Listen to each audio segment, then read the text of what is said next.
On associe souvent le leadership à l'intelligence, à l'argent, au charisme ou au pouvoir. Mais une question rarement posée pourrait tout changer. Un homme dominé par ses désirs sexuels peut-il réellement diriger sa vie, sa famille, ou même une responsabilité plus grande? Parce qu'il existe une vérité que beaucoup ignorent. Un homme peut être fort en public, et fragile dans l'intime. Un homme dominé par ses désirs sexuels peut-il vraiment diriger? Dans cette réflexion, nous allons explorer le lien souvent ignoré entre la maîtrise de soi et le leadership.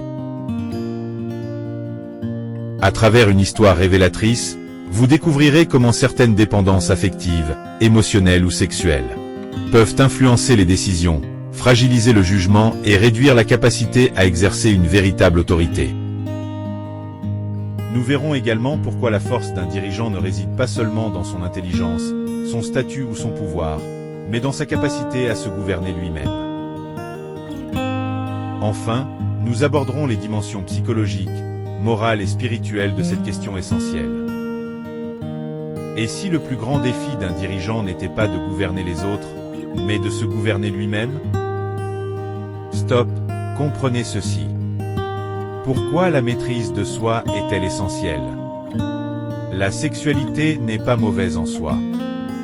Mais lorsqu'elle devient une obsession, une dépendance ou un point de faiblesse, elle peut influencer les choix, troubler le jugement et affaiblir la stabilité intérieure. Ce n'est pas une question de morale superficielle. C'est une question de maîtrise de soi. Que révèle cette histoire troublante? Une femme cherche son copain et se rend chez lui.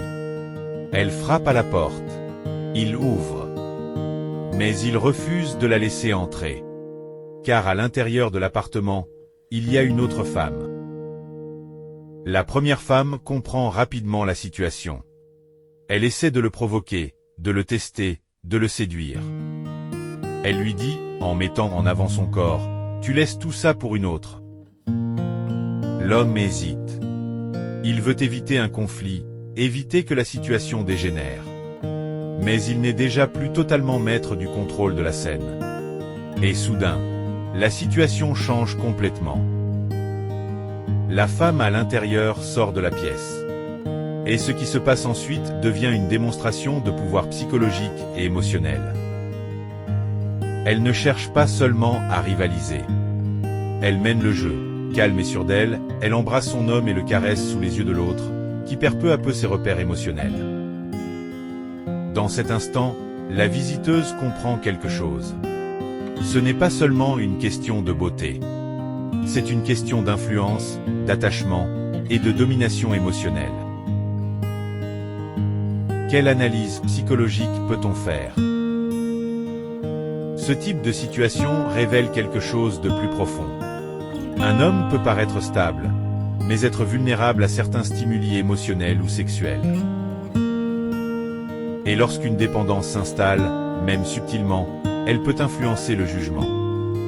Il peut devenir plus indulgent là où il devrait être ferme, moins objectif là où il devrait être rationnel, et plus influençable dans ses décisions personnelles. Comment cela se manifeste-t-il dans la vie réelle? Dans la vie réelle, cela peut se voir autrement. Un homme peut être très strict dans son travail, exigeant, précis, rigoureux. Mais dans certaines relations personnelles, il devient beaucoup plus permissif. Il perd une partie de son discernement. Ce n'est pas forcément visible immédiatement. Mais avec le temps, cela peut affecter son équilibre global. Quel enseignement spirituel et moral peut-on en tirer? Dans plusieurs traditions spirituelles, la maîtrise de soi est considérée comme une forme de force intérieure. Car un homme incapable de se maîtriser peut devenir dépendant de ce qui l'entoure. La question n'est donc pas seulement morale. Elle est existentielle. Quel type d'homme devient-on quand on ne se contrôle plus? La timidité peut-elle être une forme de protection? Beaucoup considèrent la timidité comme une faiblesse. Mais dans certains cas, Elle peut être une forme de protection. Elle peut éviter des excès. Elle peut limiter certaines influences. Et parfois même protéger une personne de ses propres impulsions.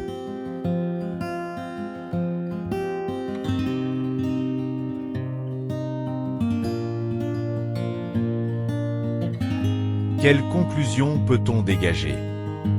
Un homme fort n'est pas seulement celui qui gagne de l'argent ou prend des décisions. C'est celui qui peut se contrôler lui-même. Parce que lorsqu'un homme ne se maîtrise plus, il peut être dirigé par ses propres désirs. Alors je te pose cette question.